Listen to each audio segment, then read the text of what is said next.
DJ Semtex, One Extra. Right now, I'm with two of the hottest actors that have emerged this year that are in situations where their lives are going to change because they've been involved with a very brilliant film. Talking about Straight Outta Compton. Thank you. We've got Jason, who plays Eazy-E. We've got O'Shea, who plays Ice Cube. Yeah. Doing it big. Yo, man, it's a good time, right? Yeah, man. We're chilling right now. Definitely. Winning right now. Victory lap. Yeah, we happy to be here in Europe, because like not even a lot of films, period, make it here, and not a lot of biopics make it this far, and not a lot of rap movies or music movies or however they want to put it. All these things that they try to categorize the movie as. They normally don't make it overseas, so...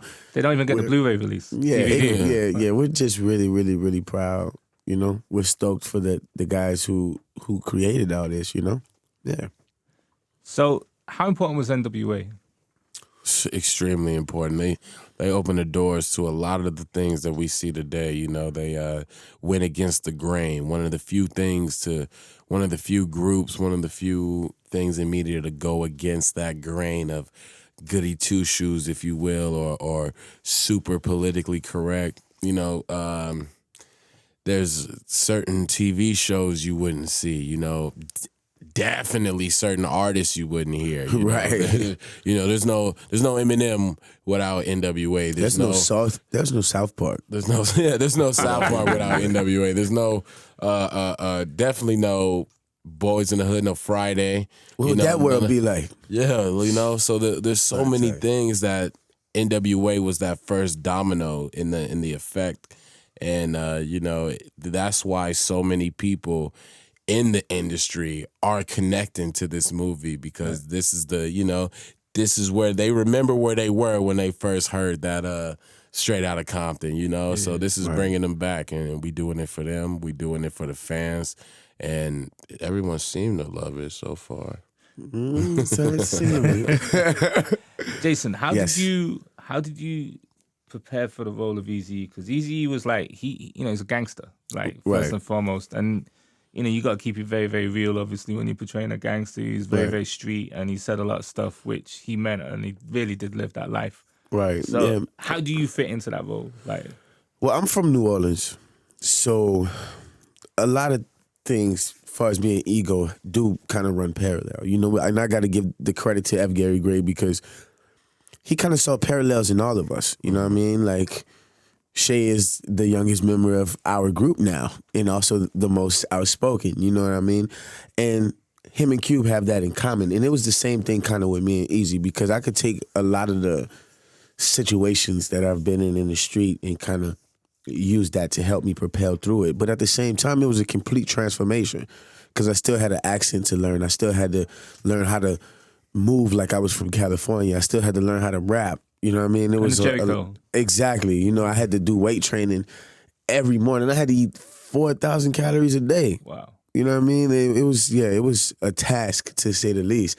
But I had a real huge shoe to fill.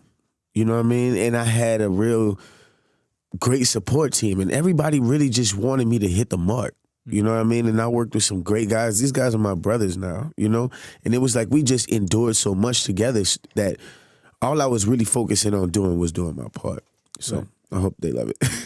Who gave you the heads up? Like, it's got it. Like, was it Cube, or was it Dre, or was it Tamika? It was everybody. It was everybody, And I ain't gonna lie, Tamika gave me some gold, because she pulled out some old videos that, cause back then, before technology was what it is today, they would have these huge 30-minute takes, and you would see them mess up a bunch of times, and you would see how they interact with each other, and their actual personalities. There's funny things that people are like, oh, this is funny. They have so many jokes in the movie and all that, and it's all because they had a real camaraderie and they had a real brotherhood. You know what I mean? And so there's. You see that. It definitely shines through. Shay, it must be crazy playing your father, right? Oh, it's everything to play my father. It's crazy. It's amazing. It's fun. It's cool. It's weird. It's everything. What was the weirdest part? The weirdest part was definitely filming with Alexandra Shipp, who plays my wife in the movie. But technically, your mom, my mom, and having them on set while we're them. You know, that was the weirdest. Like, all right, this is some Twilight Zone. I personally think that was weirder for everybody else than y'all. You're like, you know, what's happening right now? Yeah, you know, and to have a little kid who's playing me behind me, that's just tricky. I thought that was weird. Yeah. You know, Did you touch him? Oh no, man! You know what? Don't touch him. Don't touch him. Don't touch him. You know, it'd be the end of the world. You know, ripping the space-time continuum. So it was. I had a great time though, because this opportunity almost wasn't mine. You know, there were so many seasoned actors ahead of me. I had never acted before. Yeah, but Key must have been like, "Yo, this kid," you know? Like, no, he came at me. How he came at me was, look, so, you know, they're really getting serious about this N.W.A. movie. They're really pushing it, and I need you. So it's like, okay, Good talk, Dad. Thanks. Good talk. But you know, when you go through 2 years of auditioning and 2 years of acting classes, you know, you develop a confidence that can't nobody tell me this ain't mine, you know? And that's something that I needed, especially for this role. The entire group, you know, a bunch of courageous young men where you can't knock they train off the tracks. You know, once they go, they heading for it. And that's something that I embodied over the time trying to get the part. And so once I had it, I was ready to go. Hip-hop's crazy. Yeah. Your dad lived that life. About that. How was it doing the party scenes? Because if I knew my dad parties like that, I kind of look at him differently. No, man, look. He wasn't always married to my mom, you know? He's not always married to my mom. I know the kind of debauchery I get into nowadays. I could imagine if I was 17, 18 and the hottest thing since Sliced bread. Yeah, you know?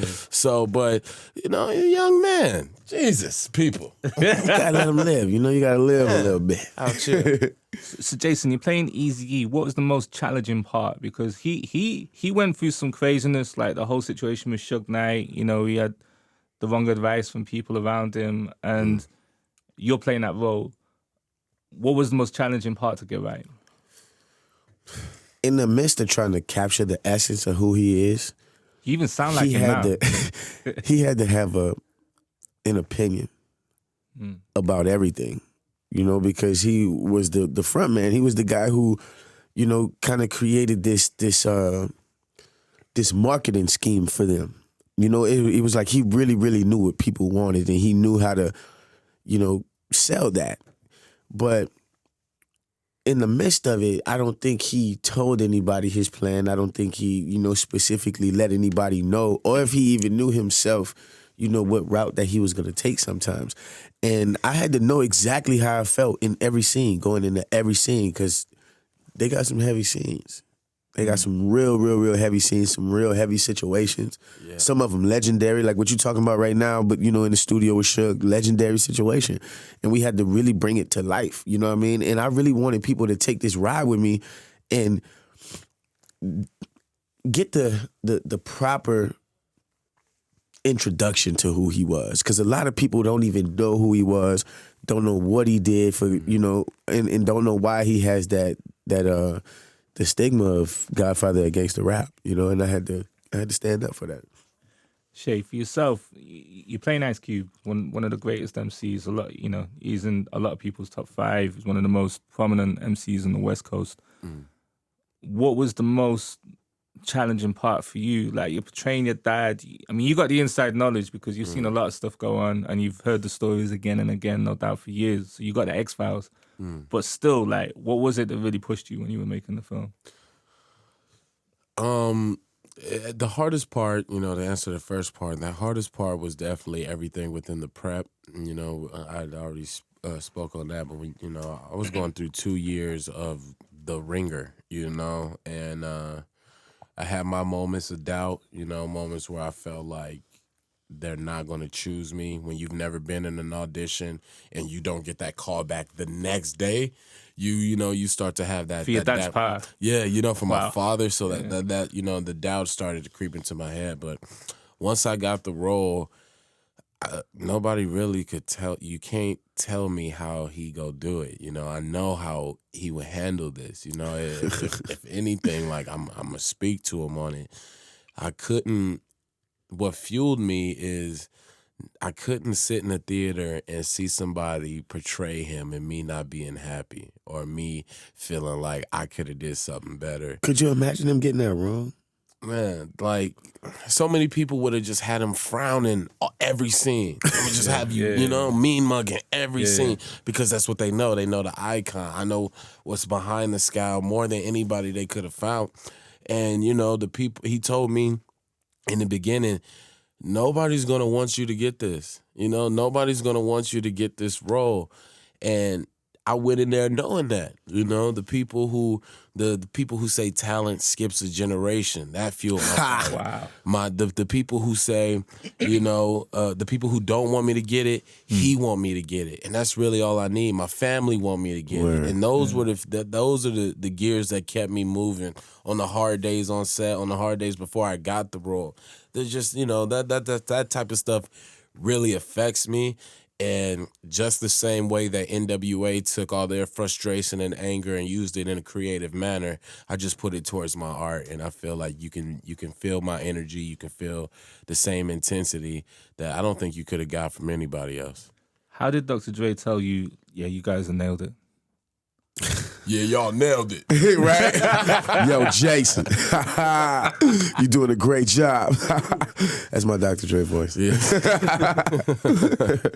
Yeah, but he definitely rooted us on the entire way, because Dre's a guy who's a perfectionist, but he's always about making the best out of the situation, And he always tries to make the best record, like when he has a musician that he's working with or whatever. And it's the same thing with this movie. He was really willing to step back and say, I'm fans of y'all work. Like, y'all seen Training Day. That was my last time I'm trying to do anything. I was like, all right, cool. And he was really happy with the choices that they made, right. So this guy who strikes a huge amount of fear into you because he's obviously a living legend, and making it happen, he just took it right back. So it was cool. So what? He was on the set. Is it one of them where every day? Oh my God. Every day. Yeah, every day. In a brand new pair of forces and a long sleeve T-shirt every day. Every day. Every day, man. My man Dr. Dre was so hands on, and before this, everybody feels like I must know Dre, and we that's my uncle, and all that. But I really had a connection with Dre on set because of how hands-on he was with everybody. Even times where Corey Hawkins, who plays him, wasn't there, Dre would pop his head in. And it all comes from everyone in the group wanting this to be right. Right. Pops was filming Right Along too in Florida while we was filming a portion of this, and he was Skyping, and you see people carrying a computer, with his face on it, and just the whole group was so hands-on, and to be able to inspire Dr. Dre to go make a soundtrack for the, it's just so many. It's just so much pride in this film, and the final project is booming, and we just all on cloud 9 right now. Was there any point when he was like, yo, Jason, let's do that again? Not really. No, not really. They had a couple times where he had to leave. Because it got too real. Yeah, because they had some real scenes, and some real serious situations. You know what I mean? Like, while they were going through it, they probably was like, this shit is, it's like a movie. You know what I mean? They had things that they endured, man. Dre losing his brother, you know what I mean? Just crazy situation. Just so many things, that they had to relive that were quite touching. They were quite touching. My father wasn't there to hear that, there with Eazy when Eazy found out. So when he sees that scene, that hurts him. He doesn't know what happened to the group afterwards, so he's learning a lot from this movie, There's so many levels to the emotion. Yeah. Definitely. Who's gonna get the Oscar? What you mean? This is Lee's support. About to kill that right now. F. Gary Gray gonna get the Oscar. Maddie, he deserved it, Maddie. man. Like him and Maddie Libatique, they really came together and created like a masterpiece. You know, because every day, like we had so much to endure. Like on an average, we working 17-hour days. You know what I mean? So as an actor, all you could do is please your director. You come there every day to please your director. You do your job and you leave. You come back refreshed and you do it again, you know, and hope you hit the mark every day. And that's all you really put on your repertoire is to hit the mark every day. That's all that matters. So you're not thinking about this whole movie being made. You know, you're not thinking about all these scenes because, you know, it's not like you shoot the movie in order, so you feel it build. You know what I mean? You just have to shoot this scene here and then shoot this scene here and then shoot this scene here. So when it all comes together and it's this powerful, oh my God. You just got to tilt your hat to somebody like that, man. Definitely. What's next for you guys? Because you've, you know, it's number one film. The album's killing it. Well, first we go change our numbers. Right. Right. Get a new email address. Yeah. Nah, but I just wrapped 2 films. One of them is called Vincent and Roxy. It's with Zoe Kravitz and Emil Hirsch and Kid Cudi. And it's a really, really, really fun script, you know, and I kind of get to play the not so good guy in that one. So that's fly. And then another movie called Keanu with Key and Peele. And I also got to work with some greats on that. Nia Long, Method Man. Yeah, and it's shot with like these really old, like replica lenses, and it's gonna come together really, really, really good. Really good film. Well, with SOC, call it SOC, Straight Outta Compton. That's what we with Straight Outta Compton. Being my first film, you know, I'm in a unique position where my stock is kind of high right now, and I need to keep it there. So my next script got to be special. I want to show my versatility as an actor. So you know, I'm going through them, and I'm trying to filter out that right one because you know, if I could come out with another boomer, you know, they gonna have to treat your boy a certain type of way.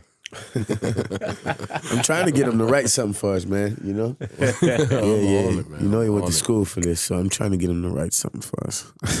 Guys, listen, appreciate you taking the time out to do this, and good luck with the rest of everything. Thank you. It's man. A good year. It's not a good day. It's a good year for you guys. It's Friday today as well, you know. Right? You know what time it is. So, and yeah, to wrap it up, your favorite N.W.A. track?